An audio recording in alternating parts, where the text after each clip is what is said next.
क्या आपने कभी साधुओं की लंबी लंबी जटाओं को ध्यान से देखा है? क्या आपको लगता है कि उनके बाल बेहद रूखे और उलझे हुए हैं?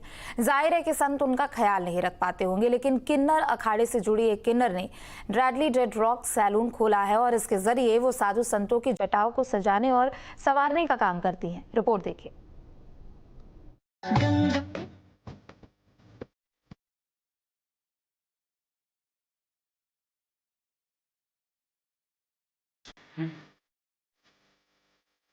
प्रयागराज में लगे महाकुंभ में देश और दुनिया से साधु संत जुटे और अधिकांश साधु सन्यासियों के सिर पर उनकी जटाएं शोभायमान होती रहीं, लेकिन लंबी लंबी जटाओं में उनके बाल आपस में इस तरह उलझे हुए दिखे जिसे सुलझाना बेहद कठिन काम हो या इसे नामुमकिन काम भी कहा जा सकता है।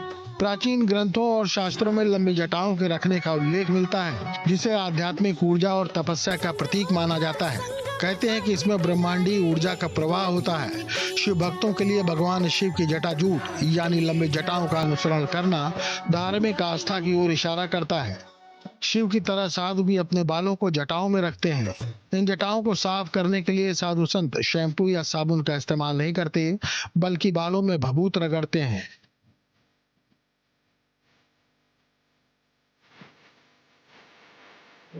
लेकिन जब से अखाड़ों में किन्नर अखाड़ा जुड़ा है, इनके बालों को संवारने पर भी ध्यान दिया जा रहा है। और किन्नर अखाड़े से जुड़ी संत अलीजाबाई राठौर देश की पहली किन्नर ड्रेडलॉक आर्टिस्ट हैं, जो साधुओं की जटाओं को संवारने का काम कर रही हैं, जिन्होंने इस कुंभ में ड्रेडलॉक अकादमी भी खोल ली है। में दुनिया का सबसे बड़ा मेला लगा हुआ है। ऐसे में यहाँ पर तमाम साधु संत पहुंच रहे हैं। कुछ साधु संतों की जटाएं जो है वो लोगों के बीच चर्चा का विषय बनी हुई है कि आखिर ये जटाएं इतनी बड़ी होती कैसे है, इनको बनाया कैसे जाता है। तो हम इन सभी सवालों से आपके पर्दा उठवाने वाले हैं, क्योंकि हमारे साथ भारत की पहली ट्रांसजेंडर जिन्होंने ड्रेडलॉक जो है वो डिजाइन किया है, जटाएं जो है वो बनाती है। तो आप देखिए किस तरीके से जटा जो है वो तैयार किया जाता है, किस तरीके से जटा को तैयार करने में कितना समय लगता है, जटाओं को तैयार किया जाता है, तो साधु संत कैसे इसको पहनते हैं।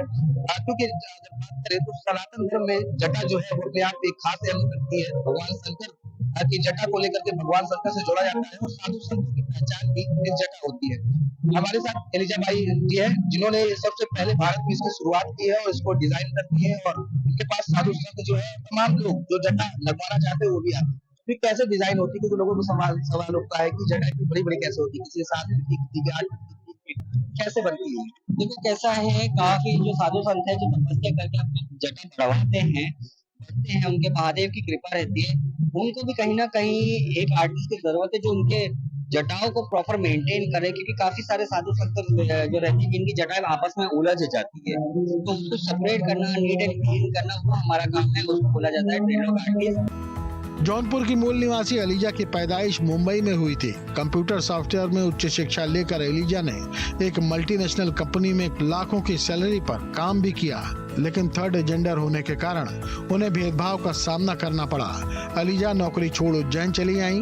किन्नर अखाड़े की महामंडलेश्वर डॉक्टर लक्ष्मी नारायण त्रिपाठी की शरण में उनसे दीक्षा ली, किन्नर अखाड़े की सदस्य बनी और साधुओं की जटाओं को संवारने में जुट गई।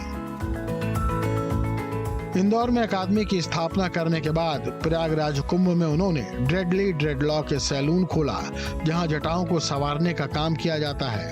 अलीजा के मुताबिक कुछ साधु संतों की जटाएं असली होती हैं, तो कुछ को एक्सटेंशन लगाना पड़ता है। ये बाल आपस में न उलझे, इसके लिए इसे गूथा जाता है। यही ड्रेडलॉक स्टाइल है।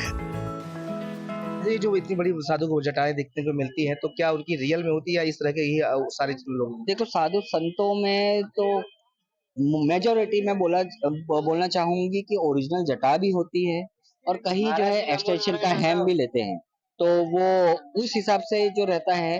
अब कुछ लोगों को जरूरत पड़ती है तो वो लगा लेते हैं, और जिनकी बाल बड़े होते हैं वो लगा लेते हैं। ये जो लगाते हैं वो साधना को, महादेव को नजर में रखते हुए एक सिद्ध करके लगाते हैं। जो भी अगर लगाता है वो फैशन के तौर पे नहीं, धार्मिक तौर पे लगाता है।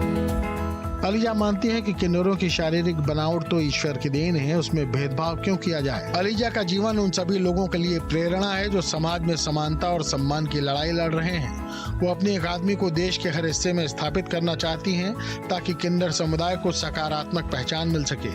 वो न केवल कला को बढ़ावा दे रही हैं, बल्कि समाज में किन्नर समुदाय की सकारात्मक पहचान को भी स्थापित कर रही हैं। तो बिल्कुल देखिए साफ तौर पे जो है वो यहाँ पर जटा जो है वो तैयार की जा रही है और इसी जटा को जो है वो लोग साधु संत लगाते हैं। इसके साथ ही साथ तमाम जो जटा लगाने की इच्छा रखते हैं वो भी इनसे संपर्क करते हैं। और सबसे खास बात अगर करें तो देखिए एक जटा को तैयार करने में कितनी बारीकी का काम जो है वो किया जाता है और बारीकी के साथ तैयार होने के बाद इसमें कलर जो है वो किया जाता है। हालांकि साधु संत अगर इसको धारण करते हैं तो तमाम जो साधु संतों की परंपरा है और तमाम मंत्रों के बाद इसको धारण किया जाता है, क्योंकि अपने आप में सनातन धर्म में साधु संतों के लिए जटा एक खास महत्व रखती है। तो ऐसे में जटा को इसी तरीके से तैयार किया जाता है, इसीलिए साधु संतों की जटा जो है वो देखने को मिलती है और कुंभ में आए साधु संतों की जटा चर्चा का विषय बनी हुई है। नागराज समिति के साथ न्यूज स्टेट उत्तर प्रदेश। तो वहीं सहारनपुर जिले में तंत्र मंत्र के चक्कर में हुए